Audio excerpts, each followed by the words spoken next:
recording right now. So by the way, it's not like a very typical type of interview. It's a back and forth. You can ask me questions.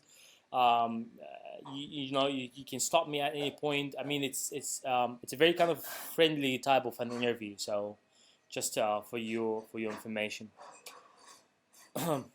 So I'm seeing that in your LinkedIn account you do like you've launched different companies before. Interesting. Yeah. Wow. So I'm a serial entrepreneur. I started my first company when I was 28 years old, and I Wow. was a fashion designer in New York City. And every time I'd go on a job interview, they'd say, "You should start your own company." And I was like, "I have no idea what you're talking about." And then I had an opportunity with a sales guy that I met. He was opening up a company and I became his business partner. And so before I knew it, I grew a pretty large company in New York City, which was really cool in the fashion industry. And we created private label clothing for all the different big vertical retail brands. This is back in the Wow. 90s. So it was really cool to sort of learn from the ground up what it was to be an entrepreneur. I didn't know I was going to be an entrepreneur. I always knew I had my own ideas and I liked not having any barriers to moving ahead. And maybe I wasn't a great employee and that I didn't really feel comfortable just staying in my lane. I always felt like, why not fix it? Why not make it better? So now Sure. here I am, my mid 50s. And I guess it's like different kinds of dogs. You know, you have dogs that bark a lot, dogs that are lap dogs. I'm like, as a person, I'm like a person who just needs to make things happen and create things and have Awesome. businesses. Yeah. Wow.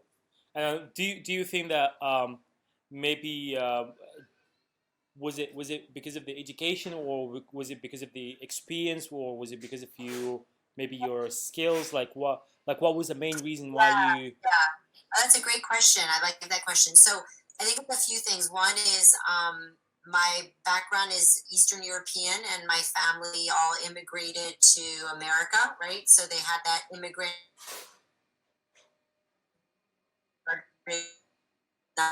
family was an entrepreneur because there was nobody who was going to give them a job. So I think it was always something I grew up around with my grandparents and my parents who were always working in a family business. And then when I was very young, I was born in Miami. My parents divorced and my mother moved to Paris. So at the age of 7, I was thrown into a completely new culture, new language, knew everything and had to learn to adapt. And so there's something about being a third culture kid, right? Where you're not like everyone else. And back in those days, it was the 70s in France. France was like the 1940s, right? It was so behind because of the war. So it was really like getting this whole other experience of the world. And then I think your brain starts to do these cool things, right? Where it matches things and it maps things and it creates these little folders. And then being an American in a culture that's very much you have to do it this way. Yeah. Thought that I wasn't, I can do it this way. I always had my own way. And so, yeah, so I think all of that. And then I'm an Aries, so I'm very headstrong. I like to solve problems, I like to get things done. And that Wow. impatience translates into being, I guess, a strong suit for being an entrepreneur. Interesting. So you when you started your first company, that was in New York City, right? Did you find any challenge starting a company and being an entrepreneur and going through all these challenges of seeking investors, growing a team, doing the management, at the same time, like being an entrepreneur, female entrepreneur? Let me put it that way. Does it help? Is it a challenge? Is it Yeah. what is your insight about that area? Yeah. Yeah. So when I started, being a woman in business, that wasn't a thing. Nobody even really knew what an entrepreneur was. So this is back in like the 80s and the 90s. We didn't even have computers or cell phones. most companies, we worked with fax machines, right?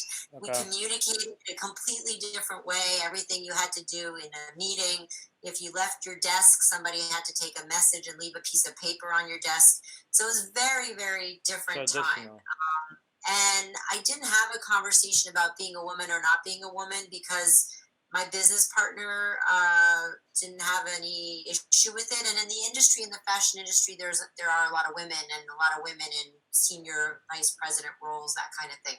So no. But as I've gone through now, 40 years of entrepreneurial experience and being at the beginning and the end of many things. Like I went through 2000, I went through the dot-com crash, I went through the depression here in the US. I've gone through 9/11. I've gone through the tech boom, the tech bust, the tech reboom.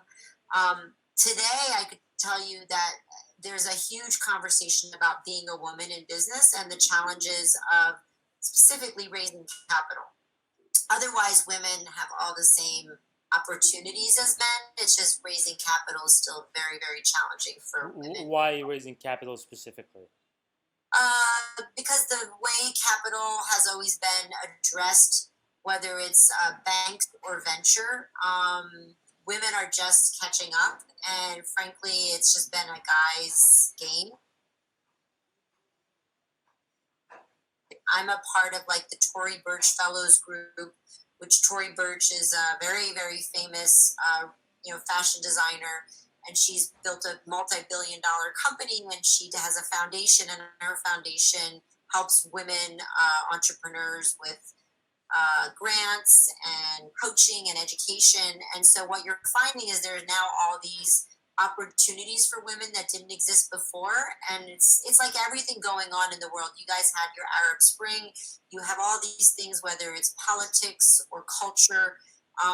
The culture of who gets to create wealth and who gets to grow businesses is still something that seems like everybody can do it, but it's actually still in its infancy when it comes to giving women the same chances. And it's changing. It will change, but it's taking Yeah. time. Interesting. And then back in the time when you started, you didn't have any kind of, I would say, incubation or accelerator at that time. There was Yeah. no internet. I would say, like, how did you manage to, like, where did you study? Like, how did you manage to get the So, information and? yeah, that's great. It's so funny because you don't realize you're this old. You have to talk to somebody young to say, wow, I remember the way we used to do it. Um, Networking, right? So I remember this idea of like get somebody's business card and then reach out and call them and connect, maybe have coffee or lunch. And so this is before LinkedIn, right? So we did it in person. But a friend of mine introduced me to an organization called, in the day it was called the Young Entrepreneurs Organization. Today it's called EO. There's also the Young Presidents Organization, YPO.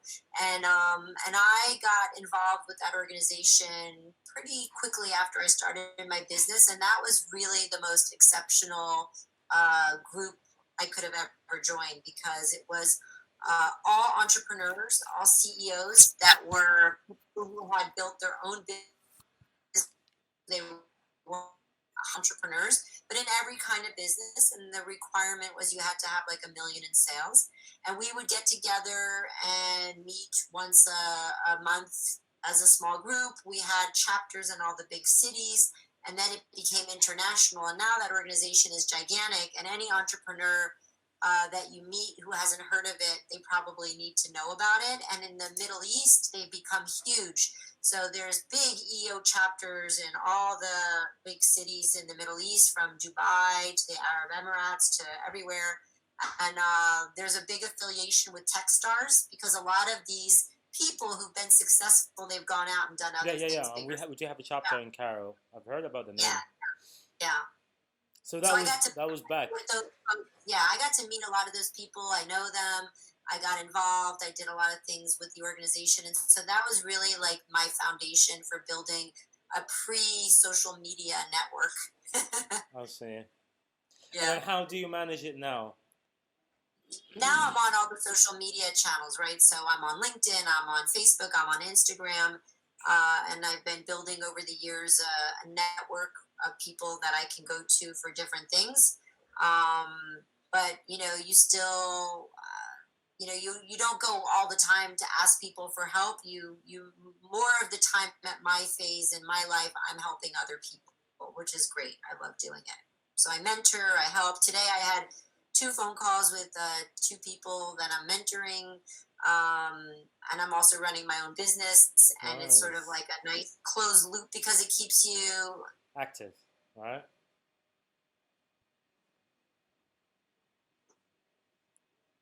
Can you hear me? hmm Yeah, you're breaking up for broke up for a second. Okay. And then when you say you're mentoring entrepreneurs or mentoring startups, are you doing this internationally? I have, like, so for instance, Techstars. I think it was the Dubai chapter.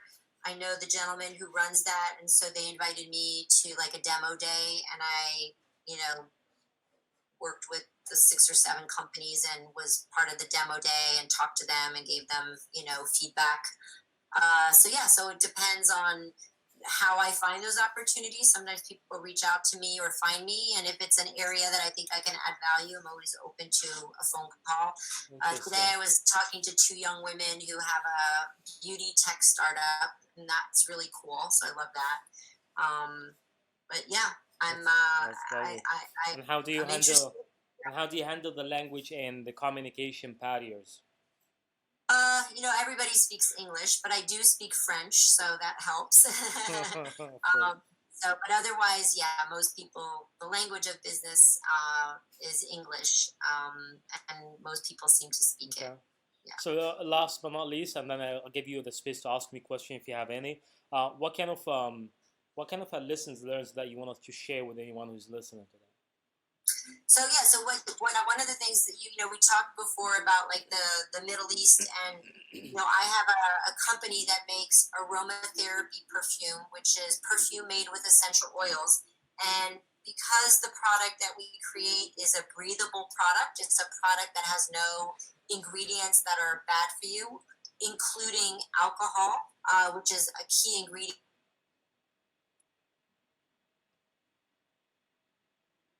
I started to receive a lot of attention from influencers and bloggers in the Middle East, Algeria, Morocco, not Nice. many in Egypt. And so I actually didn't know that perfume without alcohol was something that was actually, some people think it's halal, but I think that's a misnomer. I'm not an expert, but the alcohol, you're not drinking it right, so it's really not a problem, and it's not the same alcohol as you use in liquor. But still, the idea that not having alcohol in your perfume was something that they really loved. So Mm-hmm. I'm very interested in pursuing opportunities in those countries.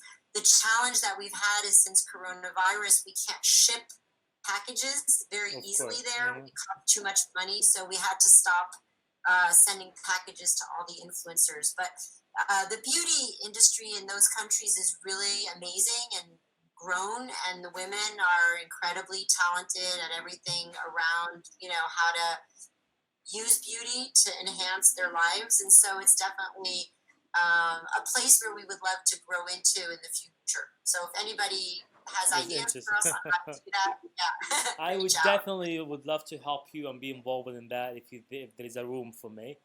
Um, and absolutely yes, anyone is listening to that interested, and then I'll keep your LinkedIn account in there so they might reach to you by LinkedIn, or if there is a website that you want them to check, that's completely fine. Yeah, our website is adoratherapy.com, and on Instagram we're, at adoratherapy. So check us out, Awesome, awesome. But yeah, great. Do you have any questions for me? I think you Yeah. do. So what keeps you going right now in this world that we live in, and what's this experience of the last 6 months with coronavirus been like for you and your community? See, I'm gonna touch the second question first, the coronavirus. So I would say for me and the community, it affected us for 3 months only, but then we came back to life. I mean, we can stay home, we can stand the curfew, so we just get back to work and that's it. as if it's not there. And I know it's not a solution, but we don't have anything else to do. Um, Right. and how what I'm doing in this life, I mean, I'm I'm into the entrepreneurship. I've been doing this for the last 10 years. Maybe I haven't done like built the best company yet, but I'm still like between in the process of starting and shutting down startups. So I've tried something locally in Cairo, Egypt. I was working with the U.S. Embassy in Cairo, but I shut it down. And then I was working on in Amazon, some drop shipping Amazon business, Shopify business, and then I shut it down. I'm currently running a LinkedIn service, outsourcing service. So anyone who's searching for leads, clients, connection, growing followers, I'm offering LinkedIn services. This is a company which I'm running right now. It's called linkedprofessionals.com. And Mm-hmm. I was very lucky because since day one, I signed 2 contracts. So I was very happy. I feel like LinkedIn, there's a huge need for every entrepreneur like yourself. You're looking for influencers, or maybe you're looking for venture capitalists in the Middle East, or maybe you're looking for good connection in the Middle East to help you out with your project and your products in here, right? So definitely Yeah. LinkedIn is the source, and I've developed a strategy and a program that can help anyone, seriously anyone, to increase and double the connection number of followers, as well as send personalized messages, and it's all automated. I'm using a very interesting tools out there. So that's what That's I'm great. that's what Yeah. I'm doing currently. That's great. Yeah, it's interesting. Some people have the kind of business life where they're always talking to people and they're always reaching out, they're always connecting. And then sometimes you can't do that. You have to be inside your company doing the work, the heavy lifting, Exactly. and So all yeah, that. So, the LinkedIn is an amazing tool in how it can connect you. I probably most of the people I meet and the meetings that I have are people reaching out to me. I don't use it to do any business development. hmm Um, I think because I, yeah, I just haven't, and I get solicited often to see if I could use it as a tool. So yeah, let's talk. You never absolutely. know. Yeah, I've sent you the website. You can have a look at it. Um, Great, um, Simply, what I do is I'm gonna be your LinkedIn account manager, and you focus on your business. That's it. got it. Yeah, I think the big question I always have is I know what it's like on my end to receive unsolicited, requests, and then the quality of sort of like the interactions. And I know that for me to be able to do that on my end, it would have to be a lot more maybe customized to not seem like I'm just Yeah, yeah, I see. hmm spamming people, because most people don't want to talk to you. Yeah, They don't, yeah. And rejection's not a fun thing. So it's interesting, but I see it as a very powerful tool, and I see a lot of people get to me that way. So I totally understand. So is there anything I can do for you or your listeners to help out or answer any questions? yeah. I would love to whatever the product that you're working on right now, not the perfume as well as the other products. I would love to be involved into the business of shipping product into the Middle East and resell it. Yeah, Um, yeah. and I've tried Amazon online, but it was only inside the US. But I want to be a little bit involved in that community where I am in, and I feel Hmm. like if there's a chance, could be a product or service where I can be a reseller, or I would say franchise, or whatever you call it, managing and handling that, and as long as you touch it the market and you know it's gonna work and it's needed, and I can tell you that it's needed. Perfume community, the perfume industry community in the Gulf area as well, in the Middle East, it's a very powerful industry, and it's well known, like everyone needs it.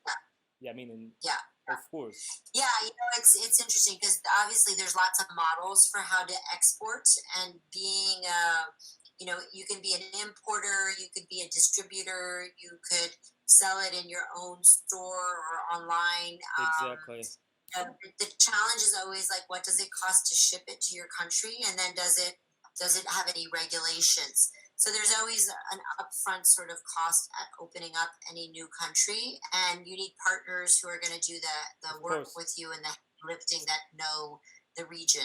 Hmm. And then, if they have an opportunity to grow the business because they understand how the region works, that's fantastic.